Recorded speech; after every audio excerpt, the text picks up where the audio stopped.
Tell us a little bit about the Fireman. I just got it in the mail, so I haven't had a chance to read it. So tell our listeners a little bit about the Fireman. Yeah, absolutely. So the Fireman is a plague novel. It's the story of a runaway pathogen called dragon scale. It's a fungal infection, but it's not like Ghastly's foot. It's not gross. It's actually very beautiful. It looks like black stripes with gold speckling in it.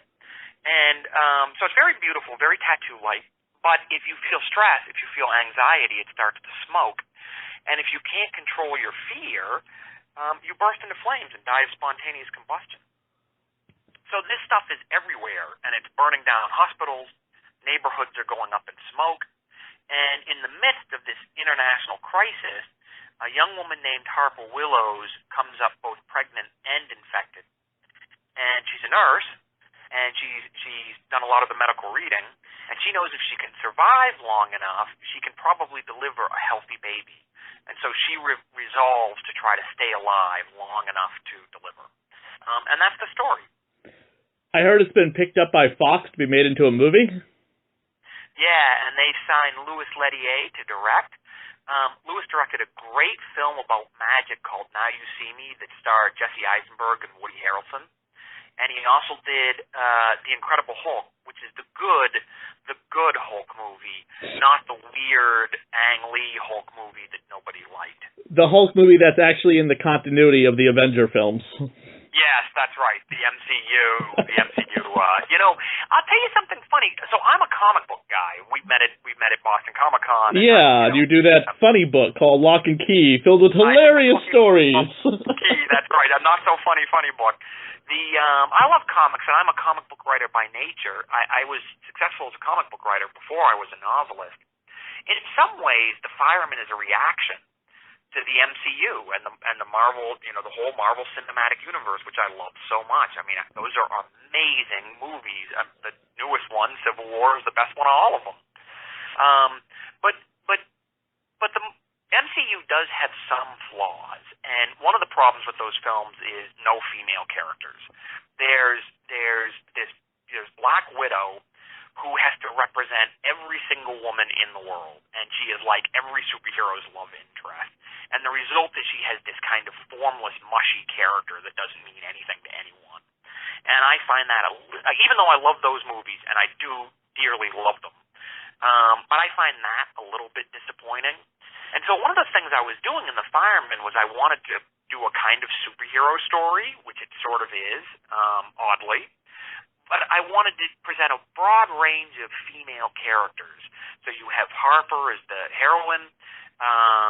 You have her closest ally as a woman named Renee Gilmanton. She has a frenemy in this teenage sort of punk kid named Allie, sort of punk rock kid. And the book's most sinister villain is this neurotic paranoid named Mother Carol. And so I wanted to have a lot of female characters to explore, and I did view that as a little bit of a corrective towards all these big science fiction action stories that have almost no women in them at all. I don't know if you remember, but I had mentioned when we met up in October that I have my own kind of, because I feel the same way you do about the whole female superhero thing in the Marvel Universe. I mean, God, they pushed back Captain Marvel that was supposed to have Carol Danvers in it, and who knows when that's ever going to get made now. Because they're so focused on the Avengers, Infinity movies. I have a story of Dracula I'm doing, which is basically gender swapping the entire cast of characters. Oh, that just sounds terrific. I love that. I think that's a brilliant idea. Our debut mini comic will be out in time for Halloween this year. If you, of course, being in comics, like Diamond. That sounds wonderful. Diamond puts out a Halloween kind of trick-or-treat free comic book day thing in October.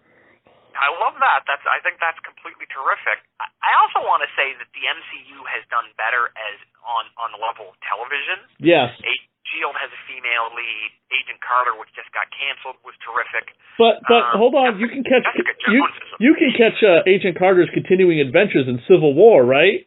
Right? Yeah, she does does make an appearance in Civil War, but it's not exactly action-packed. No, but her adventures will continue with the Howling Commandos and Quicksilver and Uncle Ben and Richard and Mary Parker and half the people of Sokovia that died. Yeah, that's awesome. That's great. But now, are you also excited that Locke and Key is going to be attempted once again for a TV series? Right. So Locke and Key, for people who don't know, I wrote Locke and Key for 6 years. It was this ongoing comic book. Best supernatural comic book ever! Oh, thank you. It's about a New England mansion full of impossible keys. Every key unlocks a different door. Every door activates a different supernatural power. Fox Television had filmed a $10 million pilot. Oh, my God. About 4 years ago. $10 million? Yeah. Spent on something they never aired? It came out so great. It was just unbelievable. It looked like early Steven Spielberg. It was directed by Mark Romanek, with a screenplay by Josh Friedman, who did Terminator: The Sarah Connor Chronicles. I mean, the thing just killed. It was great. It didn't get on the air, which was very disappointing. Yeah. But that's television. That's how things roll. Yeah. And you got your start in comics going all the way back to the Creep Show. You were the boy in Creep Show. Yeah, wow, that's a deep cut right there. That's a very deep cut. You're going back to when I was 8 years old. Did I just age you? Is that what you're saying, or is it a bad memory? No, it's a great memory. Okay. I was just saying, you got to work with some of the greatest horror people of all time, and you got to work with this King guy. I don't know what he's written. He's written some Bible stories, I think. Oh, I've read a few books by him, and I just finished reading Finders Keepers by Stephen King, and I thought that guy can't write anything. I mean, geez. I thought that book shows great promise, and I hope the guy will keep writing because I think he's got a big future ahead of him. You know, that 11/22/63 was probably one of the best adaptations of his. It really was. It was terrific. But J.J. Abrams, I feel like, is a guy who can do no wrong. Oh yeah, and James Franco was great in that role too. So. Yeah, he really was. You know something? That's the best James Franco has been in anything since 127 Hours. Oh my God, you're so right. I mean, it totally blows out his performance in Spider-Man 3. Well, it's hard to top the work he did in Spider-Man 3, but he managed it. Well, in your book, The Fireman, who would you like to see playing the main character?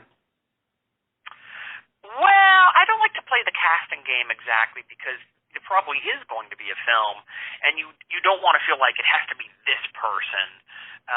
Will it be 2 films? Because this book is like 800 pages. Look at a number of people, but certainly. So the Fireman, I said earlier that the Fireman is kind of a superhero novel. Yes. The Fireman is this person that Harper forms a bond with. He's also infected, but he can control his contamination, and he can actually wield fire as a weapon. So he's sort of a cross between the Human Torch and Charlie McGee from Firestarter. Oh, that Charlie McGee. Yes, I'd completely forgotten about her.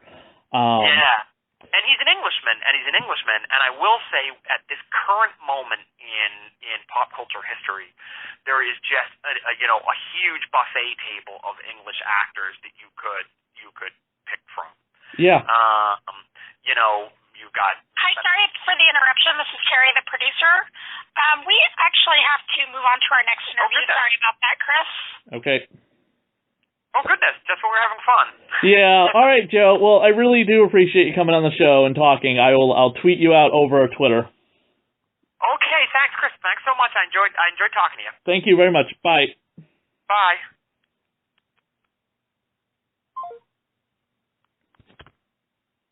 Do you love what you hear in the podcast? Please go to Buy a Cup of Coffee. The Radio of Horror link is in the show notes, but it's on top of the Twitter page.